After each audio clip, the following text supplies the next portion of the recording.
바울은 복음 때문에 유대인들을 통해서 수많은 그런 능욕과 핍박을 받았습니다. 특히 빌립보에서 많은 그런 핍박을 받았죠. 그래서 오늘 2절에 바울은 너희가 아는 바와 같이 우리가 먼저 빌립보에서 고난과 능욕을 당하였으니, 빌립보 지역에서 이제 이 복음을 전하는데 귀신 들려서 이 점치는 그 요정이 이제 이 전도자들을 방해하는 것입니다. 그래서 바울이 그리스도 이름으로 귀신을 쫓아내고 이 여종이 거기서 이제 구원을 받게 되죠. 그것 때문에 그 여종을, 그 점쟁이를 부리는 주인이 자기의 이제 수입이 잃게 된 것을 이제 반감을 사게 되고 바울과 실라를 매를 때리고 이제 옥에 가두게 됩니다. 그 감옥에서 이제 바울이 그 간수와 그 가족들에게 복음을 전하게 되죠.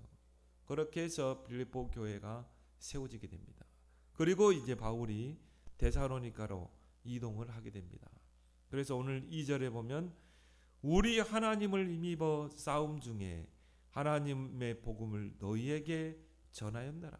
그 빌립보에서 그 복음을 대적하는 자들과 하나님의 그 능력을 힘입어서 이 싸움을 했다는 것을 말하고 있죠. 어떤 싸움입니까? 육적인 싸움이 아니라 영적인 싸움인 것입니다. 그래서 바울은 에베소서 6장 12절에 우리의 싸움은 따로 있다고 그랬어요. 우리의 싸움은 혈과 육의 싸움이 아니라 흑암과의 싸움인 것입니다. 그래서 전도는 영적인 싸움입니다. 이 흑암과의 영적인 싸움입니다. 사단이 가장 싫어하는 게 복음이에요. 그리고 전도입니다. 그리고 이 복음을 가지고 전도하는 전도자입니다. 그래서 어떻게 해서라도 이 전도를 방해합니다. 전도자를 무너뜨리려고 합니다. 그래서 예수님이 처음부터 제자를 부르시고 내가 너희를 부른 것은 함께 있기 위해서 부르다. 또 나가서 전도도 하며 귀신을 내어 쫓는 권세도 있게 하려 함이라. 주님이 제자들을 부르실 때 전도를 위해서 불렀지만 그 전도는 흑암과의 영적인 싸움이 선행돼야 돼요. 그래서 귀신을 내어 쫓는 권세도 있게 하려 함이라. 저와 여러분들에게 이미 권세를 주신 줄 믿습니다. 왜 권세를 줬습니까? 영적인 싸움을 싸워야 되기 때문에. 사단은 전도를 방해합니다. 그래서 우리는 영적인 싸움을 통해서 사단의 나라를 무너뜨려야 돼요. 개인에게 있는 사단의 나라, 또 가정에 역사하는 사단의 나라, 그 지역을 잡고 있는 이 사단의 역사가 있거든요. 이걸 무너뜨려야 돼요. 그리고 하나님의 나라를 이루어야 되는 것입니다. 그래서 바울은 우리 하나님을 힘입어 싸움 중에 그렇게 말하고 있습니다. 여러분이 흑암과의 영적인 싸움은 하나님의 능력을 힘입지 않으면 싸울 수가 없어요. 그래서 예수님은 마태복음 12장 28절에 내가 하나님의 성령을 힘입어 귀신을 쫓아내는 것이면 하나님의 나라가 임하였느니라. 우리는 하나님의 능력을 힘입어야 됩니다. 하나님의 성령을 힘입어 영적인 싸움을 싸워야 돼요. 그게 기도 아닙니까? 그래서 사단의 나라를 무너뜨리고 하나님의 나라를 이루는 것입니다. 바울은 복음을 전하면서 수많은 그런 고난을 받았어요. 수많은 핍박을 당했지만 복음 전파를 중단할 수가 없었어요. 왜 그렇습니까? 오늘 4절에 오직 하나님께 옳게 여기심을 입어 복음을 위탁받았으니, 위탁이란 말은 법률적인 용어입니다. 그래서 법률 행위나 사무의 처리를 다른 사람에게 맡겨서 부탁하는 것, 그걸 보고 우리가 위탁이라고 그러죠. 법정 대리인이라고 그러잖아요. 나는 감옥에 있다 이 말이에요. 그러면 내가 억울하게 감옥에 갇혀 있어요. 그러면은 그거를 나중에 이제 상고를 해서 거기서 나의 그 잘못이 없음을 항변해야 되잖아요. 그걸 대신해 줄 수 있는 법정 대리인이 필요합니다. 그걸 우리가 또 변호사라 이렇게 이야기하기도 하죠. 바로 하나님이 우리를 옳게 여기시고 복음을 위탁하신 것입니다. 그래서 우리는 이 복음 전파를 핍박 속에서도 중단할 수가 없는 것입니다. 하나님으로부터 저와 여러분들은 복음을 위탁받은 자인 줄 믿습니다. 얼마나 감사합니까? 이 복음을 아무에게나 위탁시킵니까? 저 바리새인들에게 위탁시킵니까? 절대 하나님은 맡길 수가 없어요. 그래서 초대교회에 위탁시킨 것입니다. 이 복음을 종교 생활하는 자에게 맡기겠냐 이 말이에요. 복음을 모르는데 전도에 관심이 없는데 저와 여러분들에게 맡긴 거예요. 우리를 옳게 여기시고 복음을 위탁시켰어요. 복음을 위탁받은 우리는 어떻게 합니까? 복음을 잘 간수해야 돼요. 변질되지 않도록 복음을 누려야 돼요. 그리고 복음을 전해야 될 줄 믿습니다. 얼마나 감사합니까? 그래서 복음을 위탁받은 자의 자세를 오늘 바울은 본문에서 이야기하고 있습니다. 첫 번째가 뭡니까? 위탁한 자를 기쁘시게 하는 자가 되라. 하나님이 우리에게 복음을 위탁했어요. 그러면 우리는 사람을 기쁘시게 하는 게 아니라 하나님을 기쁘시게 하는 자가 되어야 될 줄 믿습니다. 이게 구원받은 성도의 제일 목적 아닙니까? 복음 가진 자의 제일 목적 아니에요. 하나님을 영화롭게 하고 또 그분을 기쁘시게 하는 것. 오직 하나님의 영광을 위해 살아가는 것. 하나님을 기뻐하고 즐겁게 하는 것. 그것이 우리가 이 땅을 사는 성도의 제일 목적인 줄 믿습니다. 그래서 바울은 에베소서 5장 10절에 너희가 하나님을 기쁘시게 할 것이 무엇인가 시험해 보라고 그랬어요. 생각해 보라. 여러분이 말 한마디 내뱉을 때 이게 정말 하나님을 기쁘시게 하는 걸까? 또 여러분이 반박자 늦춰서 말할 때도요. 반박자 늦춰서 이 말이 정말 하나님을 기쁘시게 하는 것일까? 여러분이 선택을 할 때도 이것이 하나님을 기쁘시게 하고 하나님을 영화롭게 하는 것인가? 한번 생각해보는 여러분 되길 바랍니다. 시험해보라. 생각해보라 이 말이에요. 그래서 우리의 행위가 하나님을 기쁘시게 하면 원수라도 화목하게 하느니라. 여러분이 진짜 여러분 미워하는 사람 있습니까? 진짜 하나님을 기뻐하는 일을 해보세요. 내가 예수님은 원수를 사랑하라고 그랬는데 저 왼수 같은 남편, 저 원수 같은 사람을 내가 어떻게 사랑할 수 있을까? 그걸 여러분이 어떻게 하면 내가 저 사람과의 관계를 통해 하나님을 기쁘시게 할까? 여러분 기도해 보세요. 생각해 보세요. 그러면요 지혜를 줄 겁니다. 그러면 사람의 행위가 하나님을 기쁘시게 하면 원수도 화목하게 한다는 거예요. 하나님이 여러분의 모든 적들을 다 화목하게 하실 줄 믿습니다. 그래서 5절에 보면 아첨하는 말이나 탐심의 탈을 쓰지 아니한 것을 너희가 안다고 했어요. 왜 우리는 아첨하는 말을 할 필요가 없습니까? 왜 우리는 탐심의 탈을 쓸 필요가 없어요? 복음을 위탁받은 자이기 때문에. 우리는 계산하면 안 돼요. 손익을 따지면 안 돼요. 내가 이렇게 핍박이 있는데 내가 이 지역에서는 복음을 전하면 안 돼. 계산하면 안 된다 이 말이에요. 왜요? 우리는 복음을 위탁받은 자. 6절에 사람에게는 영광을 구하지 아니하였노라. 사람의 영광 또 사람을 기쁘시게 하는 것. 그건 복음을 위탁받은 자의 자세가 아닙니다. 우리는 오직 하나님께 영광. 복음을 위탁받은 자로서 오직 하나님을 기쁘시게 하는 것. 오직 하나님을 영화롭게 하는 것. 그것이 바로 복음을 위탁받은 자의 자세인 줄 믿습니다. 그래서 이 데살로니가 교회 안에는요 거짓 교사들이 들어와가지고 그래가지고는 지도자 행세를 하고 교인들을 이 아첨하는 말로 속여가지고 그래가 자기 사람 만들고, 그게 바로 데살로니가 교회입니다. 그런데요, 데살로니가 교회는 흔들리지 않았거든요. 그런 유대인들, 영지주의자들, 또 헬라 사상가들, 철학자들이 교회에 들어와서 아첨하는 말로 교인들을 속이고, 그렇게 해서 탐심의 탈을 쓰고, 어떻게 해서라도 이 뭡니까, 뭐 교회 이 성도들에게서 나온 헌금을 쟁취하려고 하고, 그러면서 사람의 영광을 구하고. 그런데 데살로니가 교회는요, 흔들리지 않았어요. 왜 그렇습니까? 복음의 원색으로 딱 무장했기 때문에. 거기에는 야손과 같은 그런 지도자들이 있었기 때문에. 야손 중심으로 교회가 딱 하나 됐거든요.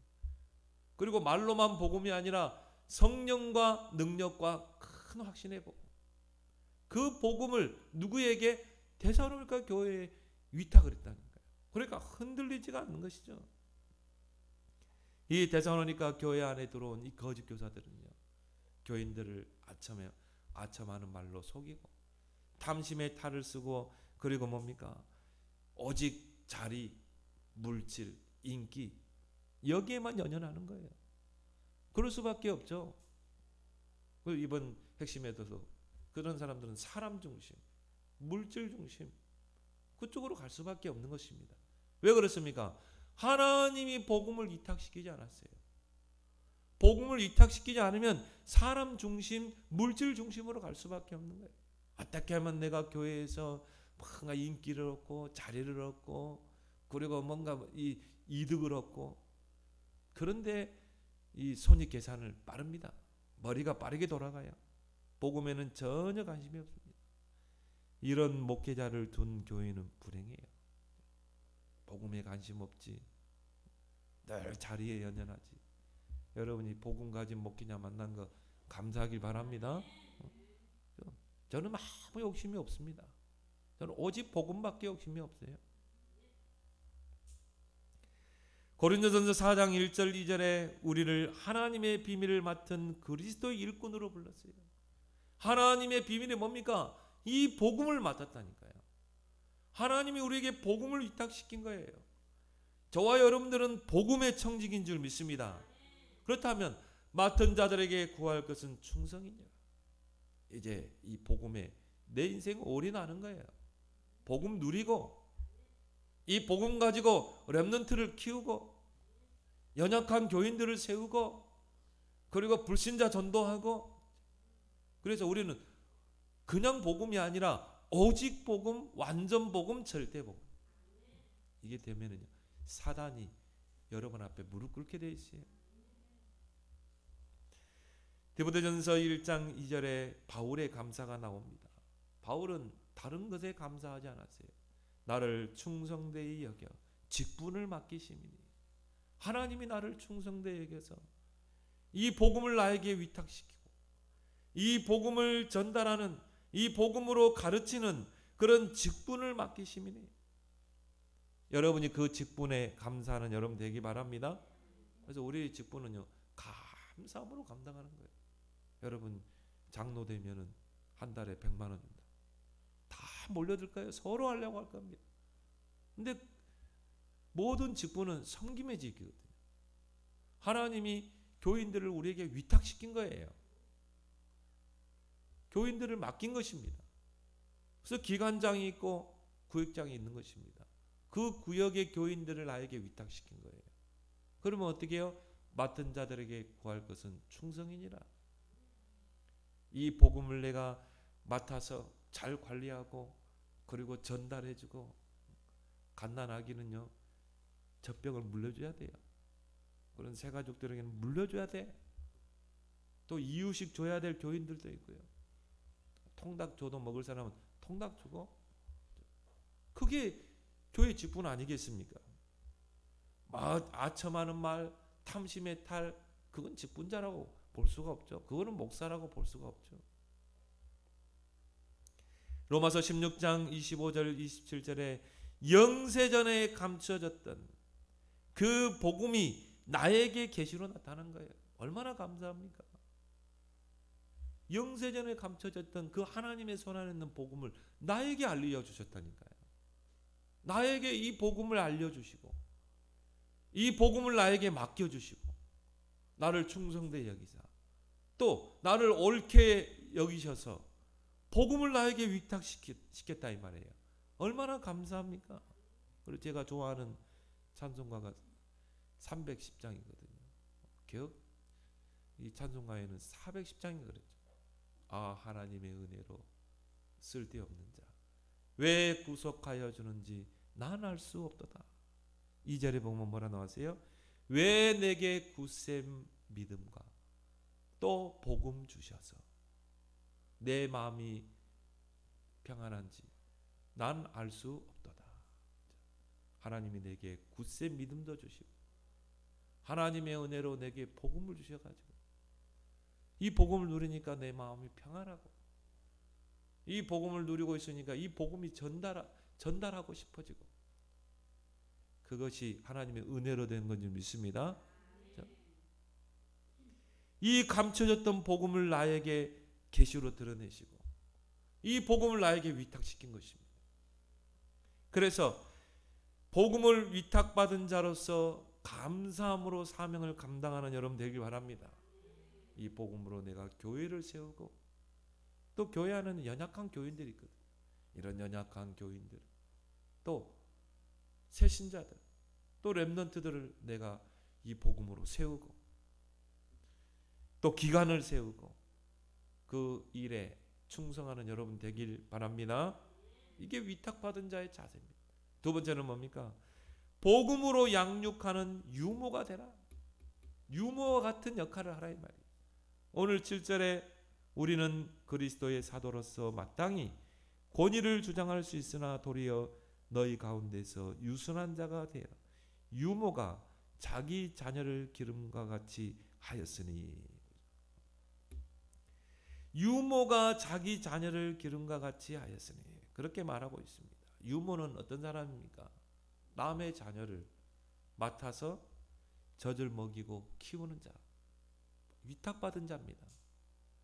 그래서 바울 당시에는요 이런 유모들이 그런 귀족들의 그런 아기들을 맡아서 젖을 먹이고 또 키우는 그런 역할을 했어요. 그래서 이 바울 당시에 귀족들은 이런 사교 모임에 다니다 보니까 젖을 안 먹였어요. 그럼 유모를 이제 불러서 그 젖을 먹이게 하고 또 이 키우게 한 것입니다. 또 어떤 경우에는 집에 데리고 가서 유모가 집에 데리고 가서 젖을 먹이고 그리고 키우는 거죠. 거기 이제 성경에 출애굽기 보면 요게벳이 나오죠. 물론 모세는 자기 아들이지만 유모로 들어가서 그 모세의 젖을 먹이잖아요. 그러면서 언약을 전달하잖아요. 유모라는 것은 남의 아기를 위탁받아서 젖을 먹이고 그리고 키우는 그 역할을 하는 게 바로 유모인 것입니다. 근데요 오늘 여기에 보면은 유모가 자기 자녀를 기름과 같이 이렇게 표현했어요. 유모가 남의 아기를 맡아서 그 자녀를 키운 같이 이게 아니라 유모가 자기 자녀를 기름과 같이. 그래서 유모는 두 가지가 있습니다.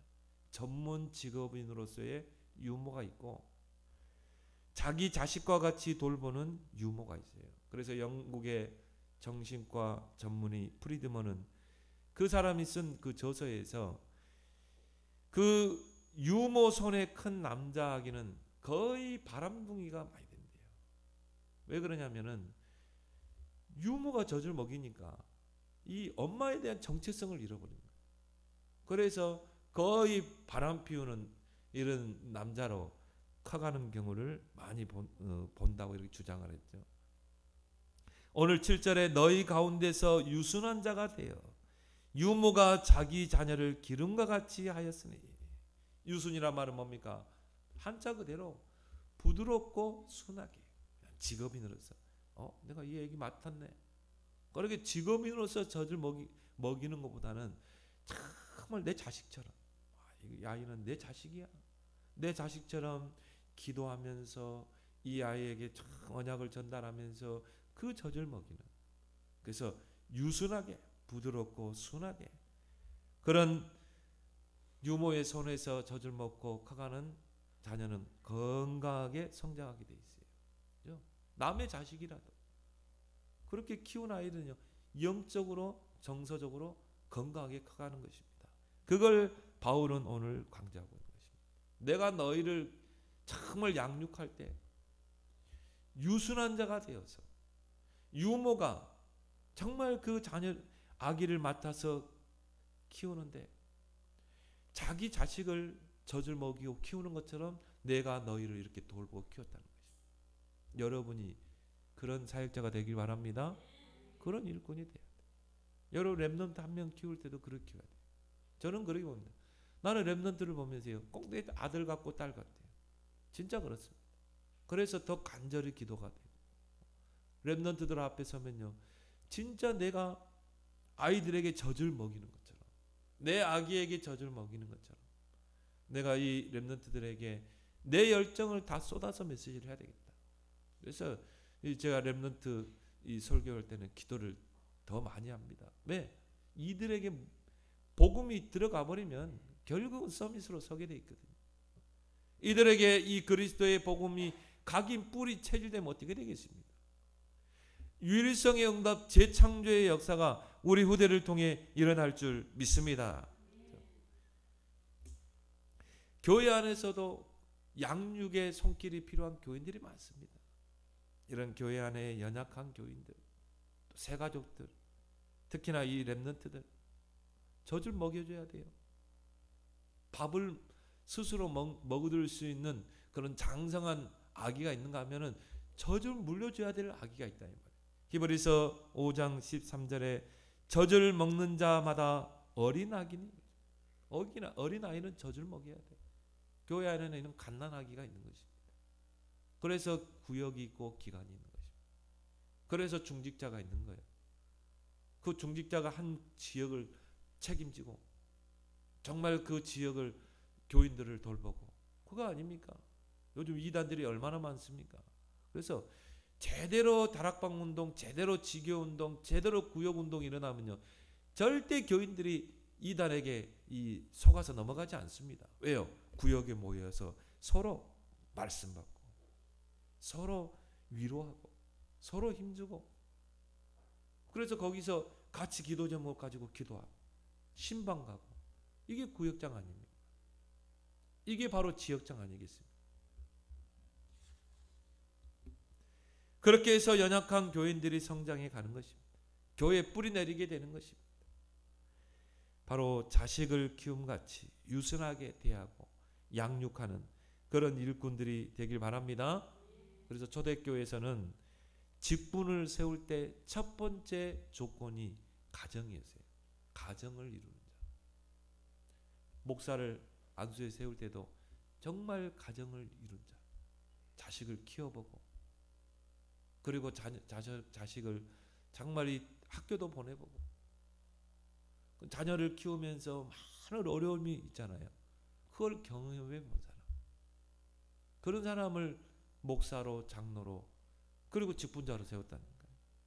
디모데전서 3장에 보면 자기 집을 잘 다스려 자녀들로 모든 공손함으로 복종하게 하는 자라야 할지며, 사람이 자기 집을 다스릴 줄 알지 못하면 어찌 교회를 돌보리요?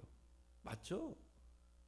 자기 집도 다스리지 못하는데, 자기 자녀들도 제대로 다스리지 못하는데 어떻게 교인들을 정말 다스리고 기를 수 있겠냐 이 말이에요.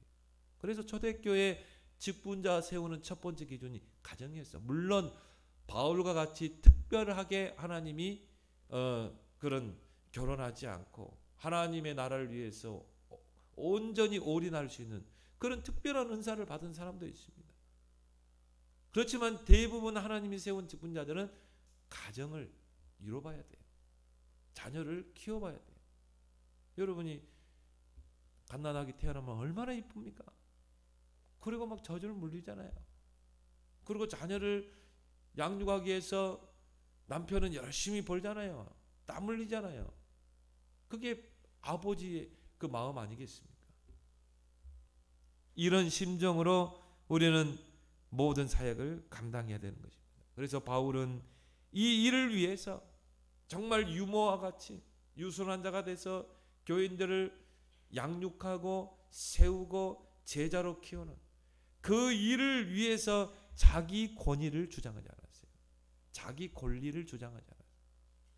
바울은 목회자입니다. 자기의 권리를 충분히 주장할 수 있거든요.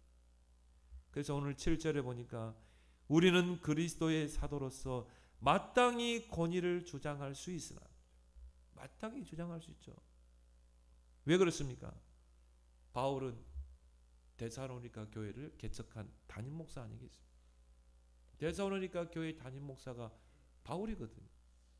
그러면 당연히 교회에서 사례를 받고 당연히 권리를 주장할 수 있지만, 권위를 주장할 수 있지만, 이 복음을 세우는 그 일이 너무 귀하기 때문에 오늘 9절에 보면 폐해를 끼치지 아니하려고 자비랑 사역을 하는 것입니다.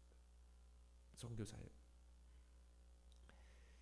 그래서 교회 안에는 교회를 세우는 그런 직분들이 있습니다. 목회자가 있고 또 중직자, 직분자, 또 교사들. 하나님이 이런 직분을 통해서 교회를 세우게 하죠. 근데 직업군이 있고 또 사명자가 있어요. 아까 유모도 직업적인 유모가 있고, 내 자식처럼 정말 그 젖을 먹이고 키우는 사명자가 있다니까요. 여러분이 렘넌트를 키울 때도 내 자식처럼 사명감을 가지고 키우길 바랍니다. 내가 교사로 했기 때문에 이건 하나의 직분이야. 직업군이 되면 안 돼요. 오늘 내가 이 렘넌트에게 던지는 이 말 한마디가 이 아이의 생을 바꿀 수 있다니까요. 터닝 포인트가 될 수도 있는 거예요. 그래서 교사들은요, 여러분이 기도하고 준비하고 이래서 여러분 렘넌트를 키워야 되는 것입니다. 직업군이 있고 사명자가 있습니다. 직업군은 자신의 권리를 적극 주장합니다. 그리고 이 권리가 충족되지 않으면 쟁의투쟁합니다. 이게 직업군이거든요. 그래서 한 회사 또 사업처에는 노사가 있잖아요. 그걸 어떻게 합니까? 조금 임금 협상 안 되면요, 쟁의투쟁해, 뛰두르고, 그래가지고는 뭡니까? 회사를 협박합니다. 일 안 하겠다. 작업을 안 해버려. 그래가지고는 막 공권력이 투입되면 이제 더 악랄하게 데모하고, 그게 직업군이라니까요. 돈 좀 더 받으려고. 그런데 정말 회사를 사랑하는 사람이 있어요. 이 회사를 살려야 된다. 내가 보니까요, 어떤 회사는 진짜 회사가 어려우니까 이 사원들이 사장하고 이야기하지도 않고 자기 월급을 다 깎는 거 있죠. 그래가지고는 이 회사를 살려야 된다는 거예요. 그래가지고는 회사가 일어났다니까요. 우리 단체 안에 그 제약회사를 하시는 분이죠. 그분이 이 자기 물건을 팔아가지고 이윤을 남으면 그걸 다 사원들에게 분배를 해줘요. 자기가 사장이 딱 작복하는 게 아니라, 우리가 이만큼 성과를 나눴으니까 성과급을 주겠다. 사원들이 좋아하는 것입니다. 그런데 한때 이 의료 이 분쟁이 있었잖아요. 그때 굉장히 어려웠대요. 그래가지고는 이 제약회사에 굉장히 한번 바람이 분 것입니다. 그리고 회사가 무너질 정도로, 문을 닫을 정도로 어려워졌는데, 이 사원들이 탁 모여가지고 우리가 월급을 아예 안 받겠다, 안 받고 일하겠다는 거예요. 그래가지고 회사를 살려낸 것입니다. 그런 사명 있는 일꾼들이 있는가 하면은 직업군이 있는 것입니다. 사명자는 다릅니다. 쟁의투쟁하지 않습니다. 조그만 일에 삐져가지고요, 나 교사 일 안 해, 나 직분 나 감당 안 해, 이런 게 아니에요. 사명자, 오늘 8절에 나오죠. 네 단어가 나옵니다. 사모, 목숨, 기쁨, 사랑. 이런 사명자가 되길 바랍니다. 오늘 8절에 뭐라 나왔어요? 우리가 이같이 너희를 사모해야 돼요. 교회를 사모해야 돼. 새 가족을 사모해야 돼. 저 렘넌트를 사모해야 돼요. 하나님의 복음뿐 아니라 우리의 목숨까지도 너희에게 주기를 기뻐합니다. 내가 목숨 걸고 사역하는 거예요. 기쁨으로 사역하는 거예요. 너희가 우리의 사랑하는 자가 됨이라.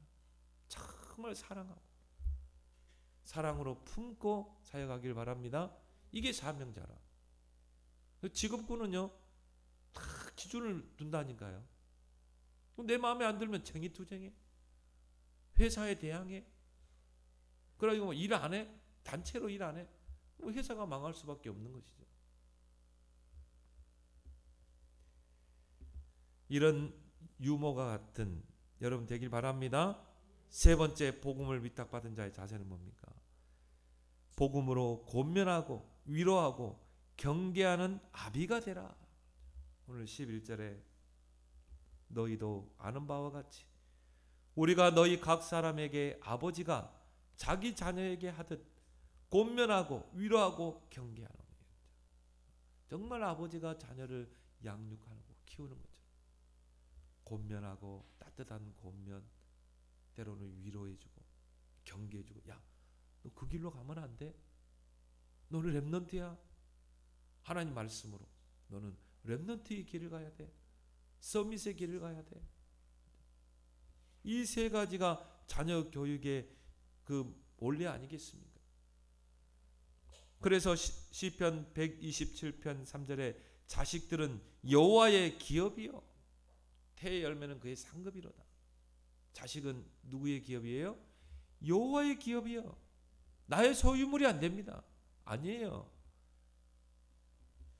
내 소유물로 생각하니까 어떻게 됩니까? 그러니까 막 꾸중하고 매를 들고 하는 거예요. 내 소유물이 아니거든요. 하나님이 나에게 자녀를 위탁시킨 것입니다. 하나님의 기업을 나에게 위탁시킨 거예요. 나에게 맡아서 키우라고. 그래서 맡은 자들에게 구할 거는 뭐예요? 충성이라. 생명 걸고 자녀를 키워내야 되는 것입니다. 정말 서밋으로 키워내는 것입니다. 그래서 자녀 교육의 원리 세 가지가 뭡니까? 권면하고 따뜻한 권면, 또 위로해주고, 괜찮아, 너는 하나님이 함께하는 자야. 하나님으로서는 다 할 수 있는 거야. 내게 능력 주시면 다 할 수 있는 거야. 그리고 뭡니까? 경계하고. 이게 자녀 교육의 원리가 아니겠습니까? 그래서 에베소 6장 4절에 자녀를 노엽게 하지 말라. 자녀를 노엽게 하면 안 돼요. 우리 때나 매 맞고 자랐지. 요즘 자녀들은요, 자기 주장이 너무 강합니다. 그래서 우리는 어떻게 해요? 따뜻하게 권면해주고, 또 위로하면서 힘주고, 또 하나님 말씀으로 경계하고, 그러면서 우리는 기도의 배경이 되어야 될 줄 믿습니다. 우리 하나님의 성령을 입어 기도하게 되면요, 하나님이 곁길로 가다가도 다시 렘넌트의 길을 가게 돼 있어요. 서밋의 길을 가게 돼 있는 것입니다. 교회 사역도 마찬가지라니까요. 교회 안에 이런 직분자, 또 기관장, 또 일꾼을 두는 건 뭡니까? 정말 아비가 자식을 키우는 것 같이 이 세 가지 자세를 가지고 권면하고 위로하고 경계해야 될 줄 믿습니다. 내가 구역장이다. 그 구역의 구역원들을 나에게 위탁시킨 것입니다. 그러면 기도하면서 복음으로 권면하고 위로하고 경계하는 것입니다. 그래서 권면은 뭡니까? 충고하고 꾸짖는 권면이 있고 격려하고 칭찬하면서 하는 격려가 있어요. 충고하고 꾸짖는 권면은 뭡니까? 교정을 목적으로 하거든요. 자식도요, 교정을 목적으로, 나 이거 하면 안 돼, 율법으로. 그거는 뭡니까? 교정을 목적으로 하는 권면이라니까. 그러니까 충고하고, 너 앞으로 그러면 너 알아서 해. 또 꾸짖고, 물론 그런 것도 필요하겠지만, 두 번째 권면은 뭡니까? 격려하면서 칭찬하면서 하나님 말씀으로 안내하고 지도하는 권면. 그런 복음적인 권면이 여러분에게 있길 바랍니다. 이거는 교정을 목적으로 하는 게 아니라 세우는 목적이거든요. 어떻게 하면 내가 저 교인을 세울 수 있을까? 어떻게 하면 저 렘넌트를 세울 수 있을까?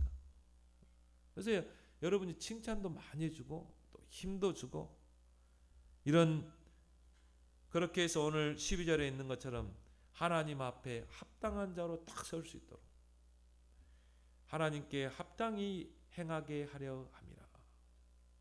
여러분의 권면 한마디를 통해 정말 렘넌트가 하나님 앞에서 합당한 자로 딱 세울 수 있도록 서도록 그런 권면하기 바랍니다. 제일 좋은 거는요, 강단의 말씀. 그걸 가지고 여러분이요 딱 한번 전달해 보세요. 문자 하나라도 딱 넣어보세요. 여러분이 연약한 교인들 있잖아요. 그런 교인들에게 세우는 그 메시지를 넣어보라니까요. 위로는 뭡니까? 우리 주변에 있는 많은 사람들이요 위로가 필요합니다. 특히 지금 코로나19 때문에 많은 사람들이 힘들어하고 있잖아요. 그 위로 한마디가 100마디 말보다 크다니까요. 여러분이 특히나 여러분 주변의 불신자들에게 그 위로의 따뜻한 한마디. 저는 렘넌트들에게 그런 말을 많이 합니다. 야, 너는 렘넌트야. 하나님이 함께하는 자야. 내가 기도할게. 이 한마디가 렘넌트에게 큰 힘이 된다니까요. 그래서 교인들은요 숨은 사정들이 있습니다. 또 자존심이 있어서 그런 숨은 사정들을 이야기 잘 안 하려고 합니다. 그럼 여러분이 정말 구역장이 돼요. 또 기관장이 되어서 정말 구역원들, 기관의 교인들을 관계하면서요 서로 힘도 주고 위로도 하고 기도도 해주고 이것이 바로 복음을 위탁받은 자의 자세인 것입니다. 유모와 같이 마치 자기 자식을 젖을 먹이는 유모와 같이 또 자기 자식을 권면하고 위로하고 경계하는 아비와 같은 그런 자세를 가지고 여러분이 사역을 하나 이 말이죠. 그래서 하나님 말씀으로 경계하고 그러면서 바울은 결론적으로 12절에 이는 너희를 부르사 자기 나라와 영광에 이르게 하시는 하나님께 합당히 행하게 하려 합니다. 우리는 하나님의 나라의 백성이야. 그의 영광의 자녀야.